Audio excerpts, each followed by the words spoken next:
Good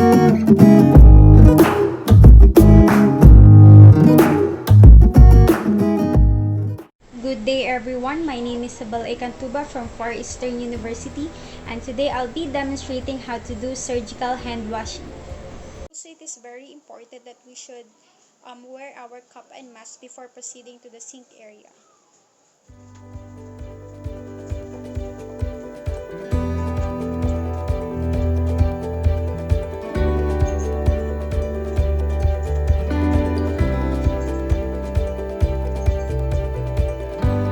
Before we start the actual procedure, it is important that we observe proper attitude in the operating room, and it can be done through doing the following. Number 1, we have to display proper grooming and we should wear complete and well-pressed uniform. Second, we have to observe proper decorum at all times. Third, we must be always ready to accept constructive criticism. We should handle the mannequin or the patient with care and respect. First, we have to turn the tap on. We have to regulate the flow and temperature of water.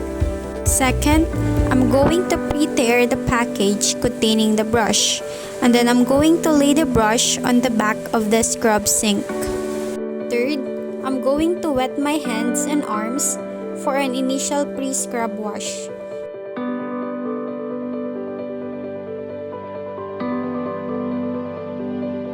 Then, I'm going to use about 5 ml of surgical detergent, and I'm going to work up a heavy lather, up to 3 inches above the elbow for 30 seconds.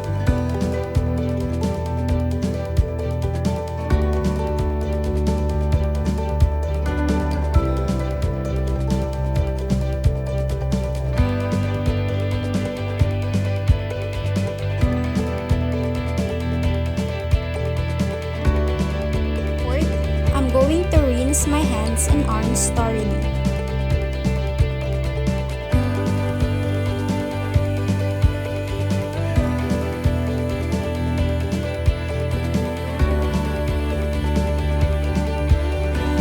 I'm going to allow the water to run from my hands to my elbow.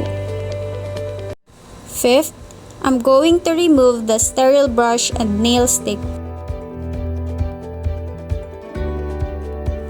Next is to clean the spaces under my fingernails of both hands using the nail stick under running water for 15 seconds in all.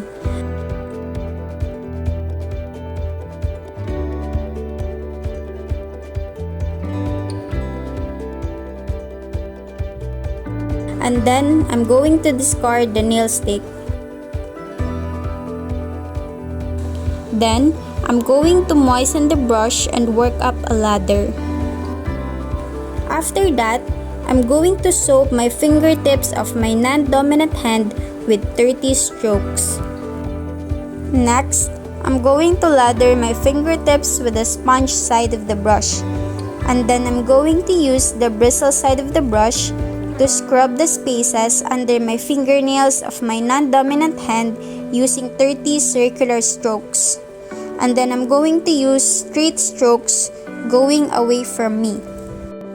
Then, I'm going to lather the digits of my non-dominant hand, and I'm going to scrub with 15 strokes on all 4 sides of each finger for 1 minute, beginning with the thumb or little finger of my non-dominant hand. We have to remember that we have to scrub one hand and arm completely before moving on to the other hand and arm. So we have to use straight strokes going away from me. Then, I'm going to lather my palm, my back of my hand, the heel of my hand, and the spaces between thumb and index finger. So I have to scrub using 20 circular strokes on each surface.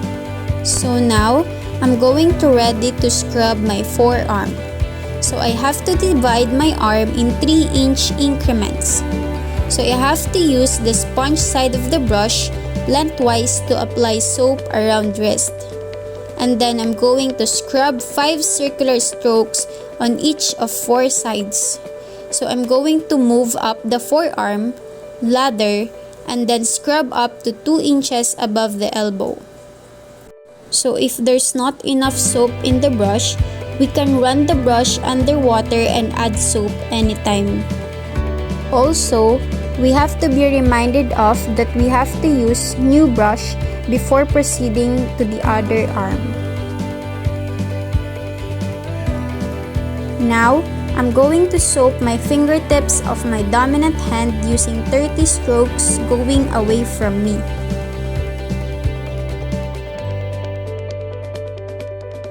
Then, I'm going to lather the digits of my dominant hand and I'm going to scrub 20 strokes on all 4 sides of each finger for 1 minute, beginning with the thumb or little finger of my hand. Next, using the bristle side of my brush, I'm going to scrub the spaces under the fingernails of my dominant hand using 30 circular strokes, and I'm going to use straight strokes going away from me.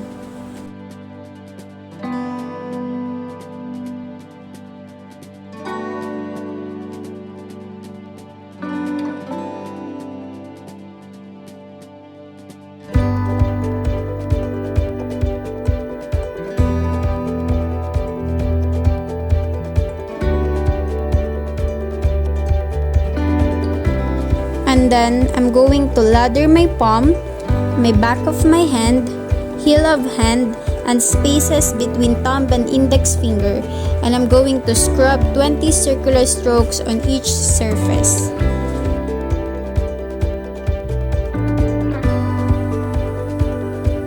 And now, I'm going to scrub the forearm of my dominant hand, so I have to divide the arm in 3-inch increments. And I'm going to use the sponge side of the brush lengthwise to apply soap around the wrist. So I have to scrub 5 circular strokes on each of 4 sides. Then I'm going to move up the forearm ladder, then scrub up to 2 inches above the elbow. Then I'm going to discard the brush. Then I'm going to rinse my hands and arms without retracing nor contaminating. And so in washing our hands and arms, we have to put in mind that we have to use one direction from our hand to our arm.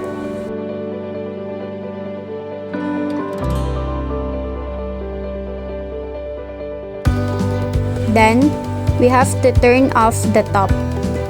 Lastly, we have to allow the water to drip from the elbows before entering into the operating room.